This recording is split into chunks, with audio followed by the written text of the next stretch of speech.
Alphard kita dah lama dah. Zontes kita dah dapat dah. iPhone pun 10 biji kita dah dapat dah. Sekarang kita mari tengok kereta Mercedes A35. Ni kereta sahabat saya, Zah Maizah.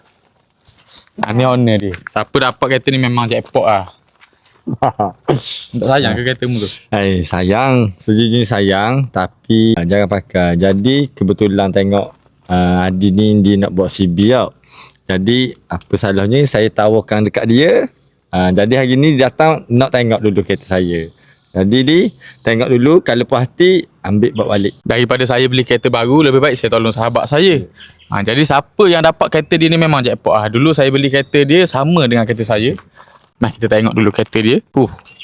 Warna hitam, premium Kak Abang. Ika, mu rasa okey tak Ika? Oh, Tuan Badang pula jenis jaga kereta molek. Dah. Betul-betul tak nyesal InsyaAllah tak menyesal. Lekas hati untuk Adi, untuk dia buat CB. InsyaAllah semoga maju jaya lah dengan CB kereta ni. Kalau kereta ni boom kita buat CB, mungkin kereta saya dekat belakang tu pun akan jadi CB juga. Kak Abang setuju tak Kak Abang? 17 hari bulan 2 dah lama dah Kak Abang. Kita buka pembelian siapa yang nak join CB 1 juta. Saya sempena Helica X Faris Hamdi. Kereta Alphard dah ada, motor Zontes dah ada, kereta Merc pun dah ada. Cash 100k, iPhone 17 Pro Max untuk 10 orang dan juga package umrah untuk 5 orang.